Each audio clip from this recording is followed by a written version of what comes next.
Okay, the United States has checks and balances and limits on power for a reason.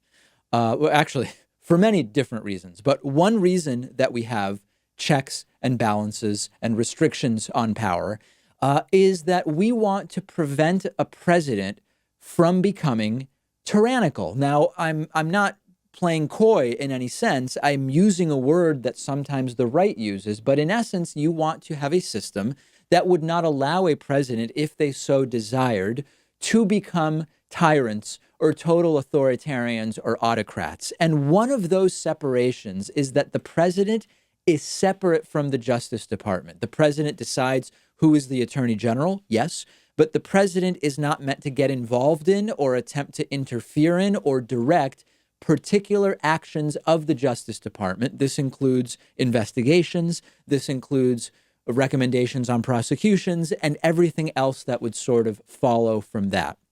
The president should not, is prohibited from interfering or influencing any kind of individual operations of the Justice Department. And that has a pretty far reach and scope in terms of what the Justice Department does. We have now a report in the New Yorker which says that Donald Trump was directing his former economic advisor, Gary Cohn, to put pressure on the Justice Department to block that merger we've been talking about between AT&T and Time Warner. And this is that merger that, for political reasons, Donald Trump didn't want to see happen. Time Warner owns CNN. Trump hates CNN. Trump talks about CNN as fake news. Trump has gone to battle with individual CNN reporters and with CNN as a network more broadly. He says it's all fake, and he wanted to block the merger as punishment. Now, this is really important for progressives to be clear morally on what our position should be here. These mergers are terrible for everyday Americans, okay? I've been speaking about the dangers of media consolidation for a decade on the program at this point. The way that fewer and fewer owners of media entities narrows the scope of discussion, it's terrible, okay? In principle, the government has an interest in preventing such mergers for the benefit of consumers. However, the president's personal disgust with CNN is just not a valid reason to try to block the merger. The White House has insisted that Donald Trump played no role, but that can be merely a sort of legal statement, right?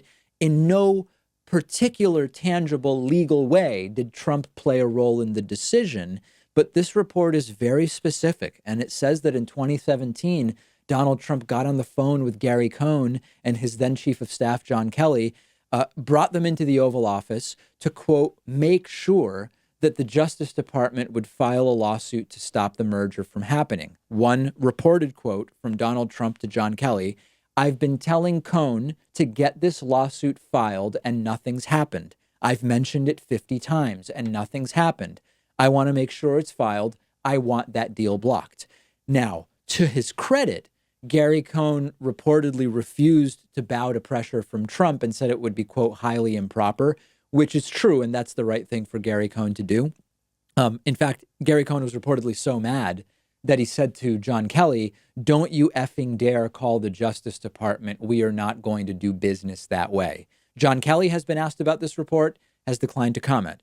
A spokesperson for Gary Cohn has been asked about this report, also declines to comment. So I want to put aside, like every other concern about Trump's activity and every other investigation, every other instance of possible criminality. If this allegation is true, it's an impeachable offense. I'm not saying it's a crime because I don't believe that it is, but this would be an impeachable offense. And you only need to go to Kellyanne Conway's own husband, George Conway. Kellyanne Conway is an advisor to Trump.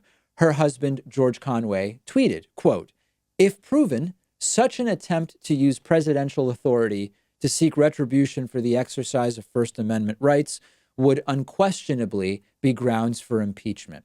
Understand the logic here, okay? This is actually a First Amendment thing. 99% of what the right says are First Amendment issues about free speech, actually aren't, because they don't understand the First Amendment. The First Amendment says Congress shall make no law respecting an establishment of religion or prohibiting the free exercise thereof, or abridging the freedom of speech or of the press. or the right of the people peaceably to assemble and to petition the government for a redress of grievances.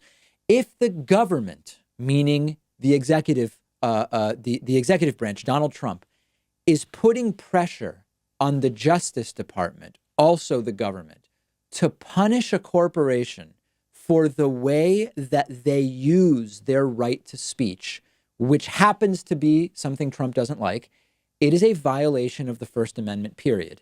This is what abuse of power looks like. This is what authoritarianism looks like. It's yet another sign of it. And there are many with Donald Trump.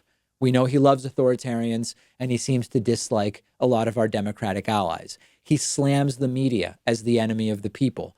A new one this weekend. He's giving outrageously long speeches, another hallmark calling card of the authoritarian, autocratic, dictatorial types. He likes the idea of president for life, as he expressed after Chinese law was changed with that regard.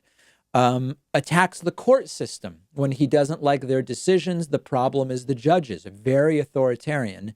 And then now he wants to punish media outlets via the Justice Department for their reporting on him in a way that he does not like. This is an authoritarian danger to everything that we consider to be important about American democratic institutions, and we can't allow it to continue.